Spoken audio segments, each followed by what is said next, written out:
আসসালামু আলাইকুম। সংবাদে আপনাদের সবাইকে স্বাগত জানাচ্ছি। আমি ফিরোজ তোহা। শুরুতেই আরবে কেবলস সংবাদ শিরোনাম। বাংলাদেশের সর্বশেষ গুরুত্বপূর্ণ আপডেট সংবাদে আপনাকে স্বাগত। শুরুতেই সংবাদ শিরোনাম, পরে বিস্তারিত। শুরুতেই জানিয়ে দিব কর্মীদের উদ্দেশ্যে শিবির সেক্রেটারির জরুরি বার্তা।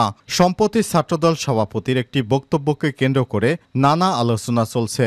এমন পরিস্থিতিতে নিজেদের কর্মীদের সতর্ক করে জরুরি বার্তা দিয়েছে ইসলামী ছাত্র শিবিরের কেন্দ্রীয় সাধারণ সম্পাদক জাহিদুল ইসলাম।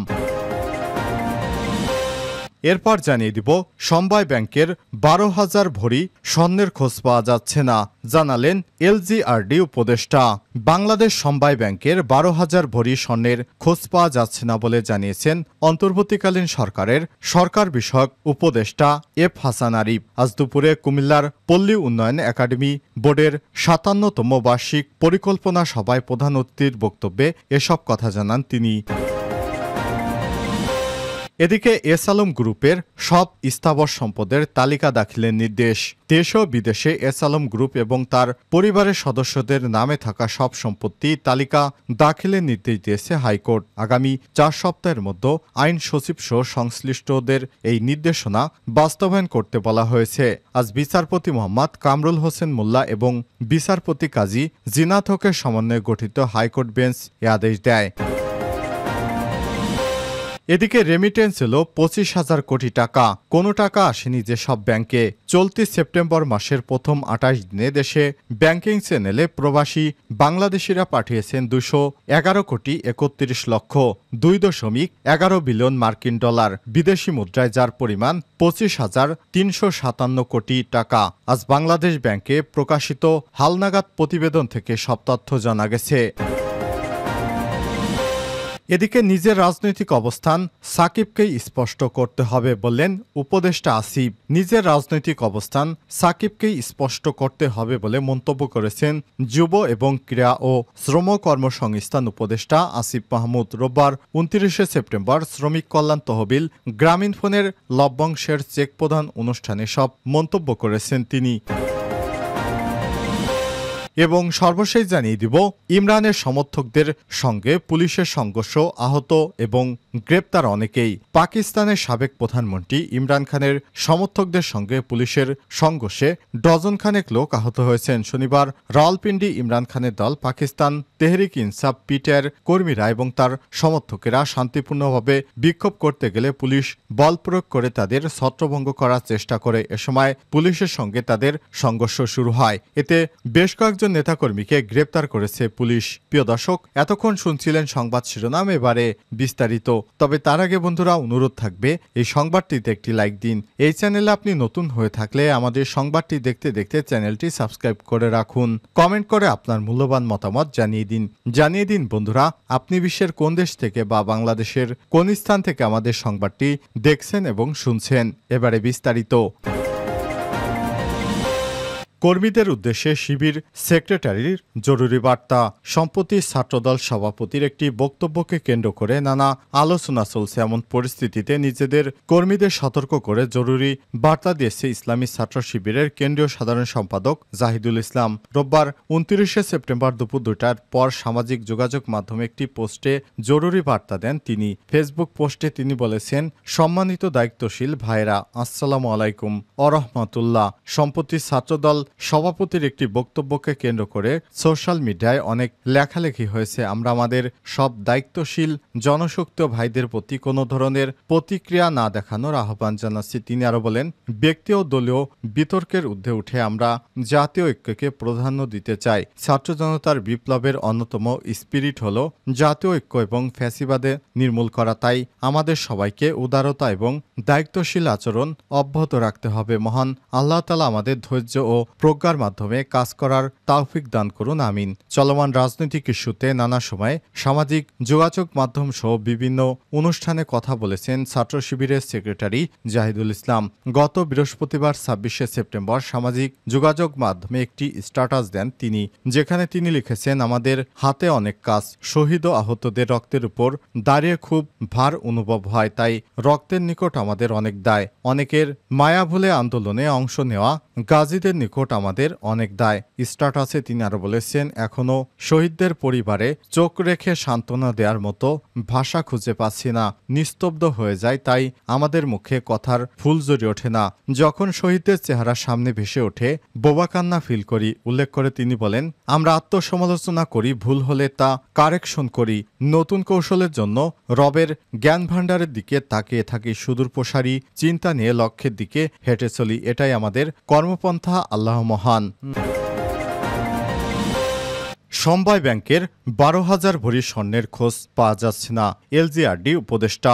বাংলাদেশ সমবায় ব্যাংকের 12,000 ভরি স্বর্ণের কোনো খোঁজ পাওয়া যাচ্ছে না বলে জানিয়েছে অন্তর্বর্তীকালীন সরকারের স্থানীয় সরকার বিষয়ক এলজিআরডির উপদেষ্টা এফ হাসান আরিফ রোববার 29 সেপ্টেম্বর দুপুরে কুমিল্লার পল্লী উন্নয়ন একাডেমি বোর্ডের 57তম বার্ষিক পরিকল্পনা সভায় প্রধান অতিথির বক্তব্যে এসব কথা জানান তিনি। উপদেষ্টা হাসান আরিফ বলেন, সমবায় ব্যাংকের 12,000 ভরি স্বর্ণের খোঁজ পাওয়া যাচ্ছে না। ব্যাংকের সম্পত্তি বেদখল হয়ে আছে।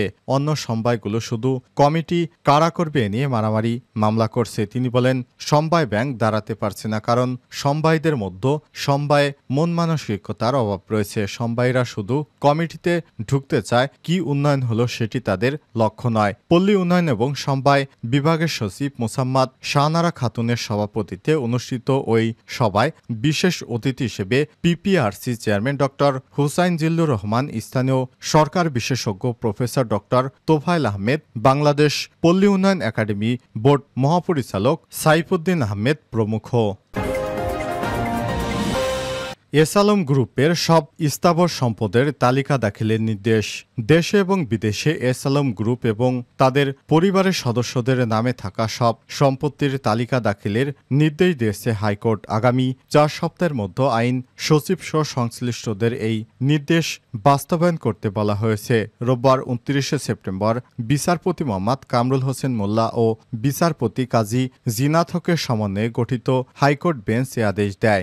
একই সঙ্গে বিদেশে থাকা এসালম গ্রুপের সম্পদ ফিরিয়ে আনতে পদক্ষেপ নেওয়ার জন্য কেন নির্দেশ দেওয়া হবে না তা জানতে চেয়ে রুল জারি করা হয়েছে।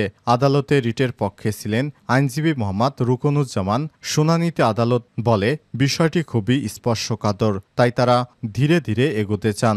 গত 18 সেপ্টেম্বর এসালম গ্রুপ এবং এর প্রতিষ্ঠানটি সব সম্পত্তি হস্তান্তর বা বিক্রির উপর নিষেধাজ্ঞা চেয়ে রিট দায়ের করে। রিটে এসালম গ্রুপ এবং প্রতিষ্ঠানটির শেয়ার হোল্ডারদের, পরিচালক এবং তাদের পরিবারের সদস্যদের সব স্থাবর সম্পত্তি তালিকা দাখিল করার নির্দেশ চাওয়া হয়েছে। আইনজীবী ব্যারিস্টার মোহাম্মদ রওকনুজ্জামান এ রিটটি দায়ের করেছেন। এর আগে 11 সেপ্টেম্বর ব্যাংক বা আর্থিক প্রতিষ্ঠানের কাছে এসালম গ্রুপ শেয়ার হোল্ডার, পরিচালক ও অন্যান্য ব্যবসা সংশ্লিষ্ট প্রতিষ্ঠানের গ্রহণ করা মোট ঋণের পরিমাণ, বর্তমান অবস্থা এবং দায়সহ কয়েকটি বিষয়ে প্রয়োজনীয় তথ্য দিতে এবং ব্যবস্থা নিতে অনুরোধ জানিয়ে সংশ্লিষ্ট কর্তৃপক্ষ বরাবর আইনি নোটিশ পাঠিয়ে রিট আবেদনকারী আইনজীবী, বাংলাদেশ ব্যাংকের গভর্নর, অর্থ সচিব, আইন সচিব, দুদক চেয়ারম্যান, এসালম গ্রুপের চেয়ারম্যান সাইফুল আলম সহ সংশ্লিষ্ট ব্যক্তিদের ওই নোটিশ পাঠানো হয়েছে। আইনজীবী মোহাম্মদ রুকনুজ্জামান বলেন, রিটে বিভিন্ন ব্যাংক এবং আর্থিক প্রতিষ্ঠান থেকে এসালম গ্রুপের এই পর্যন্ত নেওয়া ঋণের পরিমাণ, সেগুলোর বর্তমান অবস্থা ও দায়, বিদেশে পাচার করা অর্থ, সব স্থাবর সম্পত্তির তালিকা, সম্পত্তি ক্রোকের নির্দেশনা চাওয়া হয়েছে। আদালতের অনুমতি ছাড়া কোম্পানির পরিচালক সহ পরিবারের সদস্যদের দেশ ত্যাগও নিষেধাজ্ঞা চাওয়া হয়েছে। এ মাসে রেমিটেন্স ছিল 25,000 কোটি টাকা। কোনো টাকা আসেনি যেসব ব্যাংকে।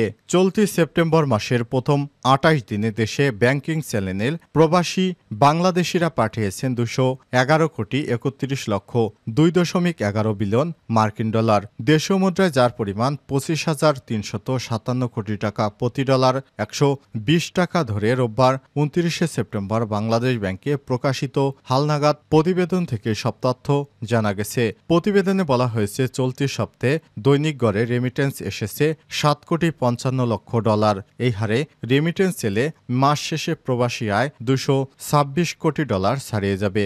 সেপ্টেম্বর মাসে প্রথম 28 দিনে রাষ্ট্রায়ত্ত ব্যাংকগুলোর মাধ্যমে এসেছে 58 কোটি 65 লক্ষ ডলার। বিশেষায়িত একটি ব্যাংকের মাধ্যমে 9 কোটি 26 লক্ষ মার্কিন ডলার, বেসরকারি ব্যাংকগুলোর মাধ্যমে 142 কোটি 67 লক্ষ ডলার এবং বিদেশি ব্যাংকগুলোর মাধ্যমে এসেছে 53 লক্ষ মার্কিন ডলার রেমিটেন্স। এ সময়ের মধ্যে সরকারি ডিবিএল, রাজশাহী কৃষি উন্নয়ন ব্যাংক, পুলিশের কমিউনিটি ব্যাংক, বিদেশি হাবিব ব্যাংক সহ বেশ কয়েকটি ব্যাংকে কোনো টাকা আসেনি। উল্লেখ্য, গত আগস্ট মাসে দেশে প্রবাসী আয় বা রেমিটেন্স এসেছে 222 কোটি মার্কিন ডলার, 2.22 বিলিয়ন দেশীয় মুদ্রায়, যার পরিমাণ 26,656 কোটি টাকা।